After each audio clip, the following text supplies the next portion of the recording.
رہتے ہیں۔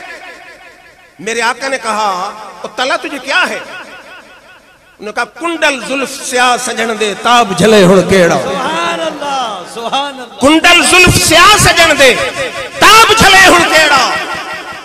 یا رسول اللہ میں تو آپ کے چہرے انور پہ عاشق ہو گیا ہوں۔ حضور نے فرمایا اگر تو اتنی محبت کرتا ہے جہاں اپنے باپ کو قتل کر۔ اچھلا دوڑا قتل، اس نے کہا ابھی باپ کا سر لے کے آتا ہوں۔ میرے آقا نے فرمایا طلحہ میں باپوں کو قتل کرانے نہیں آیا، میں تیرے عشق کا امتحان لے رہا تھا۔ بیٹھ گیا، تھوڑا عرصہ گزرا، وہ بیمار ہو گیا طلحہ، بیمار ہوئے۔ میرے آقا کو پتا چلا کہ میرا عاشق بیمار ہے، میرے آقا صحابہ کو لے کے اس کے گھر پہنچ گئے۔ سبحان اللہ سبحان اللہ۔ کتنا خوش نصیب ہے کہ جس کے گھر آقا عیادت کے لیے آئے۔ حضور آئے، وہ حضور کے چہرے کی زیارت کر رہا ہے، حضور اسے دیکھ رہے ہیں۔ اردو شاعر کی روح تڑپی، حاجی رمضان نواز کنیرہ صاحب کہتا ساکیہ ہر قدم پر تیری خیر ہو، میں کشی کا صدا دور چلتا رہے۔ ساکیہ ہر قدم پر تیری خیر ہو، میں کشی کا صدا دور چلتا رہے۔ تیری نظر کرم سے رہے واسطہ، مست گرنے سے پہلے سنبھلتا رہے۔ نعرہ تکبیر، نعرہ رسالت، نعرہ حیدری، جشن عید میلاد النبی۔ پنجابی شاعر آیا، اس نے کہا کہ دے اچھے بختاں والا جندہ دل بر گھر آ جاوے، واب قدر اس دھرتی دے جسے سجن کے قدم دکھاوے۔ سبحان اللہ سبحان اللہ۔ میرے آقا نے جب طلحہ کے چہرے کو دیکھا، حضور بھانپ گئے کہ طلحہ کا آج آخری دن ہے۔ حضور اٹھے، اس کے باپ کو بلایا، فرمایا طلحہ آج شام کو فوت ہو جائے گا، جب مرے تو مجھے اطلاع دینا، میں اس کا جنازہ خود پڑھوں گا۔ اللہ سبحان اللہ۔ اس نے جب دیکھا کہ حضور اس سے کچھ بات کر رہے ہیں میرے باپ سے، اس نے بلایا کہ آقا کیا کہہ رہے تھے؟ طلحہ نے بعد میں اس نے کہا حضور نے بتایا ہے کہ آج طلحہ مر جائے گا، جنازے کے لیے مجھے بلانا ہے۔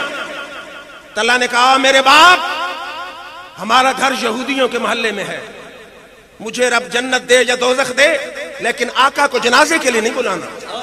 میرے جنازے میں آئیں تو بخشش تو ہو جائے گی، لیکن کہیں حضور کو یہودی تکلیف نہ دے۔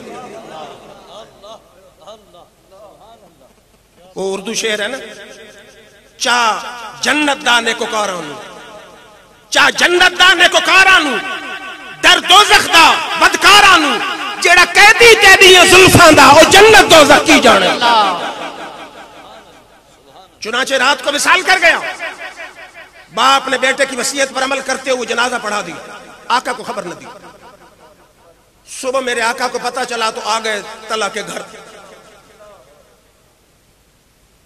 آپ نے فرمایا تجھے اطلاع کیوں نہیں دی؟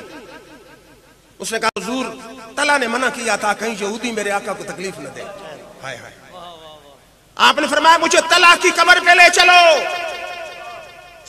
حضور گئے، حضور نے جو دعا مانگی سنہری حروف سے لکھنے کے قابل ہے، اللہم الکا طلحہ تدھک الیہ ویدھک الیکا۔ یا اللہ میرا عاشق طلحہ آ رہا ہے، اس سے یوں ملاقات کرنا کہ تو طلحہ کو دیکھ کے مسکرائے، طلحہ تجھے دیکھ کے مسکرائے۔ نعرہ تکبیر، اللہ اکبر، نعرہ رسالت، یا رسول اللہ، نعرہ حیدری، یا علی، مستان علی بدیع شریف۔ صلہ دیکھا ہے؟ شاعر کہتا ہے جو عشق سرکار میں جان سے گزر جاتے ہیں، آصف صاحب جو عشق سرکار میں جان سے گزر جاتے ہیں، سبحان اللہ، یہ حقیقت ہے وہی لوگ سمر جاتے ہیں۔ جو عشق سرکار میں جان سے گزر جاتے ہیں، یہ حقیقت ہے وہی لوگ سمر جاتے ہیں۔ یہ نہ سوچو کہ وہ آئیں گے تو بیٹھیں گے کہاں، ارے وہ تو خوشبو کی طرح دل میں اتر جاتے ہیں۔ سبحان اللہ سبحان اللہ سبحان اللہ۔ پھر شفا میں لکھی ہے مولا علی قاری نے یہ روایت، زید بن دسنہ کافروں نے گرفتار کر لیا، ابو سفیان بھی کافر ہے، کعبے کے سامنے سولی پہ چڑھانے لگے۔ ابو سفیان نے کہا انشدک اللہ یا زید، زید تجھے